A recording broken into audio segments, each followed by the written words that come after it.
Sy ny mpiara-miombonantoka amin'ny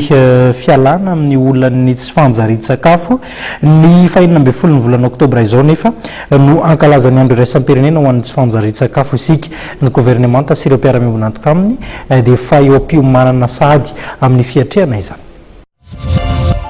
Miomana amin'ny fankalazana ny andro iraisam-pirenena ny sakafo amin'ny fahinana ambin'ny folo ny volana oktobra ho avy izao ny gouvernemanta sy ny fikambanana iraisam-pirenena amin'ny sahanan'ny sakafo sy ny fambolena na ny FAO.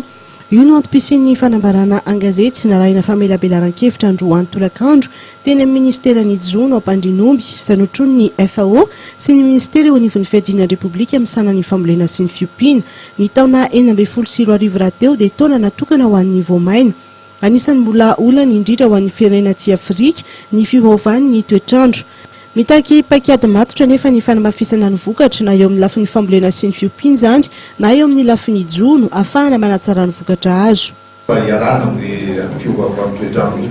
satria ny pêcheur tsy dia hoe andeha hivoaka foana mankany andriaka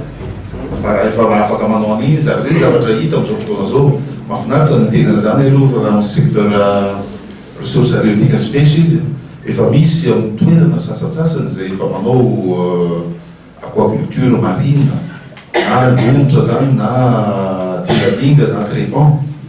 dia aleo lasa tsy mandeha an-dranomasina izy satria ny rendement efa miakely fa dia aleo misadone amin'ny aquaculture marine izy iny mampiditra vola be dia be ary fa indrindraindrindra le approche genre amin'iny tena prédominer satria ny vehivavy no matetika manao an'iny dia raha maka ohatra anankiray fotsiny ao eo amin'ny agriculture fambolena lontra zany eo amin'ny 700 000 ariary isam-bolana eo ny farana ambany mahatratra any amin'ny 1 million d'ariary mihitsy. Zay nanantsika natao hoe fomba fikaroana mikasika amin'ny fambolena izay ao anatin'ny ministeran'ny fambolena sy fiompiana dia manao fikaroana ireo mikasika amin'ny masom-boly mifanaraka amin'ny toetrandro sy misy Madagasikara. Ary efa taona maro misy ny fifa io tsy laza fotsiny aho ohatra hoe izao zao raha ny faritra atsimo ny jerevana dia paritiny entanina indray ny vahoaka ny faritra atsimo amin'ny ambony natao hoe sorgho satria io zany miheverina fa mifanentana amin'ny toetrandro amin'ny faritra atsimo any ary anisan'ny foto-tsakafo olona fitany faritra atsimo ny sorgho fa misy fotoana izy io adino indray dia nansely ny raha nanaraka ny local gazety tamin'ny tapabolana dia nisy natao hoe lancement de la semence ny na mikasika ny hoe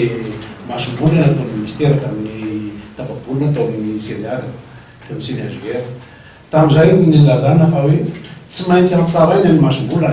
te hanana vokatra tsara tsika.